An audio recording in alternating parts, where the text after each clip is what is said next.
Meghan would know instantly as she was sitting on the floor wearing what she was wearing with her legs in that position, wearing a white shirt. She wouldn't have known exactly what she was recreating. I'm sorry, there's no way around that. This is the stuff that psychologists train for. And it is a way, I think, for Meghan to get people to talk about her. It is a way for Meghan, I believe, to manipulate Harry in a really twisted sort of way. But I also think there has got to be something mentally not right there. I believe this is completely pathological. Breaking right now, Prince William, Catherine, Charles and Camilla are planning to steal Harry and Meghan's American thunder, and goodness me, this is going to be hilarious. The 250th birthday of the USA will be celebrated next July. When Harry and Meghan moved to the US, they fully expected to be part of this major event. However, under the Donald Trump administration, I am told the Sussexes will be completely shut out. No invites whatsoever. Instead, the big moment appears to be 2 royal visits, hopefully, if Charles and his health is up to it, as well as this special appearance for Donald Trump by William and Catherine. Let me take you through some of this new reporting by Sarah Nathan in the New York Post, who writes, the royal family is planning to jet over to the US to celebrate America's 250th birthday, but California dwellers Prince Harry and Meghan Markle are set to be iced out, multiple sources tell Page Six. Prince William and Kate Middleton will join in the historic celebrations next July to commemorate the 250th anniversary of the signing of the Declaration of Independence. Meanwhile, King Charles and Queen Camilla have been invited to Washington, D.C. for a state visit in April by President Trump if the monarch's health allows him to travel, officials told Page Six. We're hoping all the senior royals will come over, said a source in the know. This is going to be a huge year for both the US and the UK. However, Montecito-based Harry and Meghan won't be on the guest list. Obviously, the Duke and Duchess of Sussex aren't working royals, so they will not be invited to any celebrations, the source said. Any invitation would have to come at the behest of the royal family themselves. Tash, this is just such a huge blow to Prince Harry and Meghan Markle, because it just shows they are cut out in America now. And I don't even think it's just by the Republicans. I think they've just been cut out by the political establishment, because the political establishment has worked out these guys are toxic and we want the real royals here. We don't want these grifters. Yeah, I mean, it's obvious that Harry and Meghan weren't going to get an invite by the royals or by Donald Trump. I mean, they've been incredibly vocal with their disdain for Donald Trump, Meghan, for a number of years. And I think the damage has definitely been done there. And the royals are obviously not going to turn around and say, hey, you guys have done absolutely everything you can to try and destroy Queen Elizabeth II's legacy and the royal family for a number of years with lots of lies. Why don't you come along to this? This will be great. But I think the US public, there are so many, there's always a poll going on, but apparently Harry has dropped now lower than he has ever been before with the American public. I don't think it matters whether you're a Republican or a Democrat in America. And I think that Harry and Meghan have actually managed to do something that not many people around the world have. They unite people regardless of their political views. They unite people regardless of what country they're in, with their utter disdain for seeing the couple. Everybody is sick and tired of seeing them. Every week it's something new. It's either drama or it's a speech. And it's just the same old rinse and repeat. They bring nothing new to the table. And even the American media outlets, who Harry and Meghan thought, oh, they'll fall for all of our cleverly crafted propaganda, they call them out. Even Us Weekly and People magazine, their favorite outlets, they absolutely drop the bombs on them now as well. So I don't think that Harry and Meghan can blame anyone now other than themselves. And I think even the American audience can see it was never the Brits. It was never the royal family. They are the problem. 100%. Now, Tash, the brickbats keep coming for Meghan Markle after this very creepy Harper's Bazaar cover shoot. And our friend Lauren the Insider has had this absolutely fascinating interview with Nicky Johnston. Now, Nicky Johnston, bit of a star in his own right, but he is one of the UK's best-known celebrity portrait photographers who's worked with everyone, right? And he is responding, and I want to show you actually this video from the Royal Grift. And he is responding to these new claims that Meghan Markle's cosplay of Princess Diana has hit an absolutely freakish new level, Tash. And actually, it's decades now. It is decades of work and acting that has gone into this, but especially the fact that in that cross-legged portrait, Tash, there was no way that this was a coincidence. What do you make of it all? A very quick but personal message from me to you to let you know that the best way you can support Dan Wootton Outspoken is to subscribe to my Substack at www.outspoken.live. Substack is a free speech platform that protects me from big tech cancellation and lawfare. Paid annual or monthly subscribers get an extra hour of content with the Royal Uncancelled After Show available every weekday with no advertising whatsoever. You can also message me direct on there. That's www.outspoken.live. I've been saying this for a number of years myself. Her cosplaying of Diana is honestly psychological. It's pathological. It is something that is so obvious to anybody that ever followed Diana. You've only got to look at these clips. I mean, this is a brilliant montage that the Royal Grift has put together. And it shows that Meghan's still at her age. It's not a couple of things that she's done. I think she still actively sits there and must study Diana. We've seen so many instances of this when she posed when she was in an African country. I think it was just before she was trying to bag Harry, and it was the white shirt with the sunglasses, pulling hands on hips, posing the exact same way as Diana. And she's still continuing this level of mimicking. This is the stuff that psychologists train for.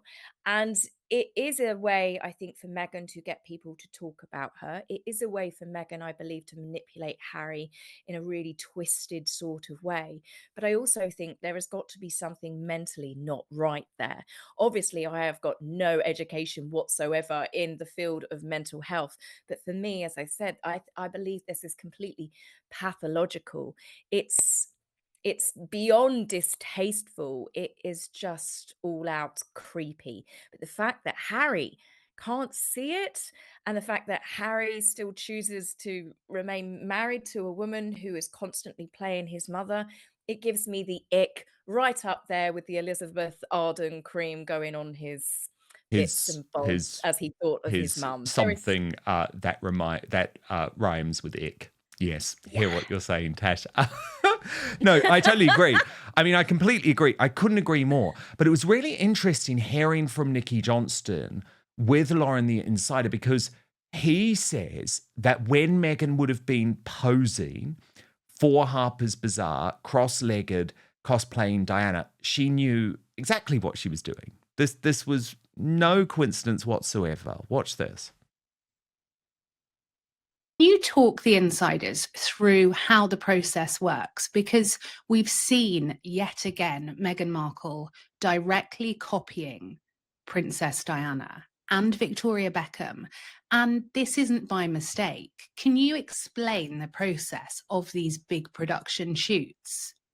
Yeah, because basically the editor or the art director will have spoken to her personally, gone to see her in wherever, New York or California, and will have shown them a load of tear sheets of the look they wanted to do. And Meghan, even if the editor didn't specifically say, we want to recreate the Diana shot, Meghan would know instantly, as she was sitting on the floor wearing what she was wearing, with her legs in that position, wearing a white shirt, she wouldn't have known exactly what she was recreating. I'm sorry, there's no way around that. She will have seen those pictures of Diana, and it's identical. It's exactly very similar lighting, very similar, if not the same, slightly softer on Diana. And look at the leg position, black trousers and a white top. It's actually becoming creepy now, because this isn't the first time that she has copied Diana. There are so many examples of where she has really ripped off the Absolutely. outfits, and Hilarious. It's just, oh my i- God. it's really, really, it's just so scary that she's trying to recreate Princess Diana because no one ever could. Tash, what did you make of Nikki Johnson's reaction there? Yeah, I think he's having a reaction like a lot of people do when they see it put together like that. Because a lot It's of people, undeniable. they see one image and they think, oh, people are, they're being ridiculous. So it's one image. But when you put the number of them and you put them, you put them together like that, you realize that this is really, really psychotic. And funny enough, that bizarre photo shoot, I did see a clip that was shared of a behind the scenes. And you can hear the photographer going, oh, wow. And the assistants, wow, wow, wow, at Meghan. And that's because I think they weren't directing her. Meghan was pretty much directing them. I think she had a lot of control over that shoot.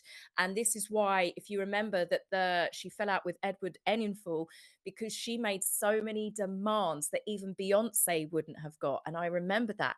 And I think it's because Meghan says, I want to wear this. I want to do this. And as I said, you could hear the photographer saying, oh, wow, she's touching her face and she's posing. And this is where I think it comes into it. I'm not necessarily sure it's the magazines recreating Diana, like he said, like Nikki said, that, Meghan would have known. I think it's Meghan telling them, I'm going to do this. It really is. It's single white female, if you remember that film. It is very much that. And Meghan, I'm just waiting for her to appear one day with a short blonde hairdo. She really is. Look at this. This is just, it's enough to make you want to switch the lights on when you go to sleep at night. It really is undeniable, Dan. Yeah, and I mean, we've got 24 examples of it. So it's not a coincidence at all. Then, Tash, the other big story involving the fashion world this week was Meghan's admittance that she did take the dress from that variety shoot, although she denies that she stole the dress. Now, you posted on this. Do we think Meghan took the clothes? Yes. Why? Because Men's Variety and The Cut magazine haven't defended her in any of these stories. She wasn't archiving, she was pilfering. Meghan, then you went on to say, oh, well, it gets better. Apparently, she takes stuff because it's royal protocol. Another whopping great big lie. However, and that's based on this line from, her pushback, Tash, saying, however, a third source told us that everyone's getting their knickers in a twist over Nada claiming that M must take the clothes as a royal and that the whole hubbub is likely a misunderstanding. The source claims I'd heard buzz that as a royal, she was required to archive all her looks. It was known that when things were pulled, that they might not be returned. So what do you think is really going on here, Tash? But first, as we get older, you notice it. After a cold day, hard workout, even a long week, recovery just isn't as quick as it used to be, right? That bounce back factor matters. And it turns out the secret isn't luck, it's stem cells, your body's built-in repair crew. With age, that system slows down. Fewer cells, weaker signals, slower recovery. That's exactly why Qualia created Qualia Stem Cell. Think of it this way. Your cells are powerful. Qualia Stem Cell helps keep them that way. It's crafted with nature's heavy lifters, sea buckthorn, royal jelly, and more to support your body's natural repair system so you can keep moving, healing, and thriving. You don't have to accept slowing down. This is about supporting better aging by reactivating the systems that help you bounce back. And it's refreshingly simple. You take it just 4 days a month. So if you've ever felt like your body just doesn't bounce back like it used to, whether it's after a tough workout, getting sick, or just the wear and tear of life, this is for you. Qualia Stem Cell was designed to support your body's natural repair systems, helping you heal, recover, and keep going strong. And right now, you can try it for up to 50% off at qualialife.com/Dan. And here's a bonus. Use the code Dan for an additional 15% off your order. So that's QUALIA life.com/Dan. Your body's built to repair itself. Qualia just helps it do it that better. And a big thanks, by the way, to Qualia for sponsoring this episode of Outspoken. But now, back to the show. If it was true that Meghan had to archive her looks, then she would have archived everything she wore on these photo shoots. She wouldn't just cherry pick one item or two items or however many that it is that she took. Secondly, she was a working royal for 72 days, hardly iconic. She blew through millions, wasn't it? It was a couple of millions over the course of her 72 days, which was split over the course of 2 years. Meghan didn't need to archive her looks, and members of the royal family, it's my understanding that they will purchase the clothes. If someone has loaned the clothes to them, the clothes are returned. And if a member of the royal family decides that they would like to keep them, then they will pay, even if the designer turns around and says, do you know what, you can keep this, because they need to be very careful and they can't have anything come back to bite them in the bottom. Hence why they do not accept freebies, something that Meghan really struggled with, to the point she was fighting with palace staff, demanding that she gets to keep things. Royals do not take stuff. They certainly don't take it under the guise of archiving it. It's a very... I think she's done it to trick people. I think this is a blag. I think this is Meghan. She's found a really cool blag for people that don't know that, and just say to people on the set, oh, well, this is actual royal protocol. But the biggest problem is with all of that, she quit being a working royal, Dan. How many years ago now? And here she is still cashing in on it. If anything, she seems to be getting worse as each year that goes by.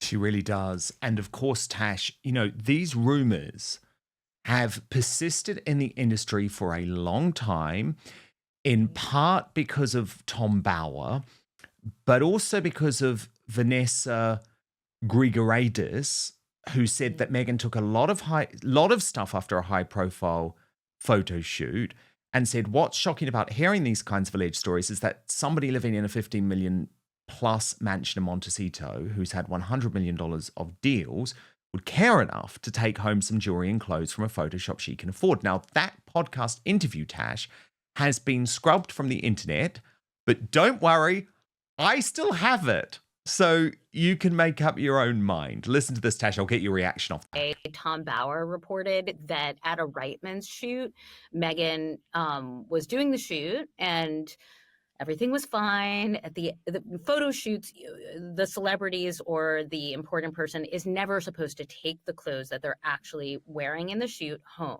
right?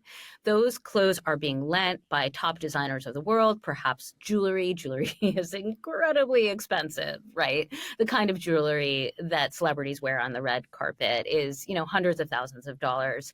And he reported that Meghan, at the end of that shoot, the crew that was there was sort of surprised because she had some high-heeled shoes on that no longer seemed to be in the room for the shoot, right? Like generally what happens in one of these photo shoots is the stylist brings all sorts of options, like, you know, 20 different pairs of shoes, and they put them all on a table, on like just a regular sort of picnic style table. They put all the jewelry out, you know, not the really, really expensive, but if you're wearing some costume stuff, and the handbags, you know, maybe they've got 10 different handbags, 10 different dresses are hung up in little racks, and the handbags are all displayed on these picnic table style, you know, tables.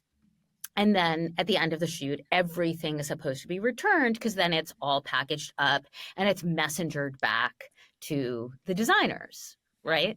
And he reported that at this shoot, a pair of shoes did not return. And I have since heard in a more recent photo shoot of Meghan's, there was also a lot of stuff that was not returned after Meghan wore it in a very high profile photo shoot.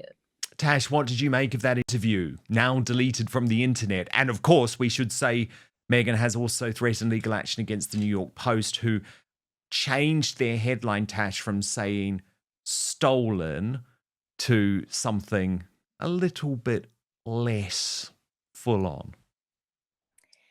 Well, Vanessa, I can't pronounce her surname, Grigoriadis, I think it Yes. is. She's actually a writer for publications such as the New York Times and Vanity Fair. It's not like she's a gossip rag, you know, the sort of equivalent to Radar, for example. She's quite a well-established writer, and she also knows, as everybody does, that Harry and Meghan will sue at the drop of a hat. She felt confident enough to have that recorded on a podcast to say that. And so that to me makes me believe that she has heard down the grapevine. All of these reporters and writers all talk to each other. And if it was, as Meghan's spokesperson said, contractually obligated that she was allowed to take things, those rumors never would have got off the ground, but they have got off the ground. And these rumors have been circulating about Meghan taking things for a number of years. And this has really had the Streisand effect. Yes, Meghan's mole, she spotted this one from the grey Chanel dress from the Cut magazine. And there's so many instances where people, social media users, are showing things. Meghan on another photo shoot with another magazine, and there she was wearing the shoes as a member of the royal family. There is a pattern here, and there are an awful lot of clothes that that people have seen that she wore on episodes of Suits that she has also managed to keep, and they reappear. So it's obvious that there's no smoke without fire, I would say. Now, Tash, next week, we're awaiting one of the saddest moments in Prince Harry's post-royal life. And I've been on the story right from the start. The fact that this pay-to-play event in Canada is just humiliating for him. But I want to share with you Tom Sykes of the Royalist Substack's take on this, because I think he's done a very good job, actually, Tash, of summing up why what we're going to see next week as so horrendous. It's headline pay-per-view Prince Harry's saddest gig yet. And he writes, his office did not respond to a request asking why he was doing the Orewa Powerhouse event. But in the absence of him developing a newfound passion for leasehold reform, it seems reasonable to assume that the Duke of Sussex, who once strode into war zones and whose mother opened the world's eyes to the horror of landmines, is keen to make a buck. I hope for his sake, he is on a flat fee, not commission, because at $500 Canadian, the equivalent of about $300 American a ticket, the event hasn't sold out, despite Harry's presence. The absurdity of a royal prince who has spent the vast proportion of his life living rent-free in grace and favour mansions and who knows nothing about Ontario property market, speaking at a conference for Ontario realtors, is hard to overstate. There is a bleakness to the conference website's sell. See Prince Harry in person. Not hear him, not learn from him, just see him. The irony of a man who spent years railing against being commodified by the media, now voluntarily compressing himself into a life of paid appearances, is inescapable. It must be deeply depressing for him and his team, who not long ago were dreaming he could change the world. It didn't have to be like this, Tom Sykes writes. Harry and Meghan could have been one of the world's truly formidable double acts, young, glamorous, and anchored in the institution that gave them a soft power no amount of Netflix money could replicate. Yet the record as it stands, cancelled podcasts, watered down deals, delicious jam, is disastrously thin. Bill Simmons' fucking grifters verdict rings ever truer to casual observers. I do wonder how this story will play out over the years ahead. I've never previously bought into the broke line, especially when Harry gave over $1 million to charity earlier this year. But if they are not broke, then why would Harry be taking embarrassing paid speaking gigs like this one? Tash, it is quite extraordinary and excruciating. But I don't feel sad in the way that Tom Sykes did, because I feel Harry deserves this. Oh, yeah, I don't have a shred of sympathy for him anymore. He's the one that's done this to himself. It's all of his choices and his actions. And every speech that he does, these pay for play sort of events, it seems to be getting more and more bizarre. I mean, I remember when they left, eyebrows were raised when he first appeared in Miami at a JP Morgan banking event. And people were like, what's Harry got to say to a room full of bankers? And apparently, the conversation centered around his mental health, childhood memories with his brother and his mother. So that was kind of shocking at the time. And it was obvious this was before Oprah and obviously Netflix and Spare, where people didn't realize that, hang on a minute, Harry's left for a life of privacy, yet here he is on a podium telling a room full of strangers intimate details. And then he's gone. I mean, I've seen private equity investments. He's appeared at other conferences to do with tech firm investments and things that you know that Harry knows an awful lot of nothing about. He doesn't have the education in any of these areas, and now he's going to be talking about real estate, the Canadian financial market and how it affects property prices. No, he's not. Harry's going to go there and he's being used as a carrot, an incentive for other people to fill the seats. I did read that the seats, despite the huge ticket, obviously prices of £300 per person, they're not selling out because they know these Harry is not an attraction. He's not a carrot anymore. He just bores people to death. He will just talk about mental health. He will talk about maybe veterans because that's the only thing now that still seems to earn him a little bit of credibility due to the works of the Invictus Games, which I think he also cashes in on. And he might mention his mum, Diana. He's got nothing to bring to the party. He's not educated enough, nor does he have the sort of intelligence to have conversations to do with any of these subjects: investment banking, tech investment, and now real estate, property markets in Ontario. What is he thinking other than money? Indeed. And this was always the risk. And it was the risk that everyone, by the way, Tash, within the British royal family, within the establishment, the people who he hates so much, warned him about, pleaded with him about, begged him not to go down this path. It has all come true. But Tash, so brilliant to have you. And of course, if you want much, much more brilliant royal analysis, you must subscribe to According to Taz on YouTube, although she's also very brilliant on X as well for her hot takes too. But we love having you as part of Outspoken, Tash. Thank you so much.